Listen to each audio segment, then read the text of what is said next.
नमस्कार, मी वृषाली पाटील बातमीपत्रात आपलं स्वागत करते। सुरुवातीची बातमी आहे। 24 वर्ष शरद पवारांनी पक्षासाठी समर्थ नेतृत्व दिलं असं अजित पवार यांनी म्हटलंय। पवारांच्या समर्थ नेतृत्वासाठी कृतज्ञता व्यक्त करतो असं अजित पवार म्हणतात।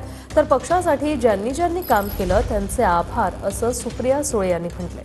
25 वर्षात अनेक कभी खुशी कभी गम सारख्या घटना घडल्या असं सुळेंनी म्हटलंय। पक्षवाढीसाठी अनेक लोकांचं खूप मोठं योगदान असं सुप्रिया सुळेंनी म्हटलंय। राष्ट्रवादी काँग्रेस पक्षाने काही महत्त्वपूर्ण नेते आज आपल्या सोबत नाहीयेत, ह्याची पण खंत, ह्याचं पण दुःख माझ्यासारख्या कार्यकर्त्याला आहे। राष्ट्रवादी काँग्रेस पक्षाच्या स्थापनेपासून 24 वर्ष पक्षाचं नेतृत्व करणाऱ्या आदरणीय पवार साहेबांनी देखील पक्षाला दिलेल्या समर्थ नेतृत्वाबद्दल आज पक्षाच्या वतीनं आणि आपल्या सर्वांच्या वतीनं मी त्यांच्या प्रति कृतज्ञता देखील त्या ठिकाणी व्यक्त करतो।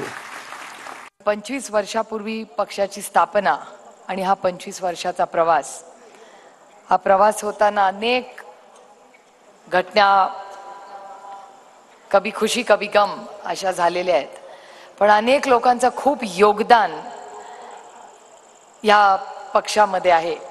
कदाचित काही आज एक वेगळं घर करून साजरं करतायत, त्यांच्यापैकीही अनेक लोकांचंही कामाची नोंद ही आपण घेतली पाहिजे, कारण का गेल्या अनेक वर्षामध्ये प्रत्येकात चांगले गुण असतात, त्याच्यामुळे त्या चांगल्या गुणाची नोंद आपण नेहमी ठेवली पाहिजे। त्याच्यामुळे पक्षवाढीमध्ये त्यांचंही सगळ्यांचं मोठं योगदान होतं, हे मला असं वाटतं आजच्या 25व्या दिवशी आपण मान्य करून त्यांनाही शुभेच्छा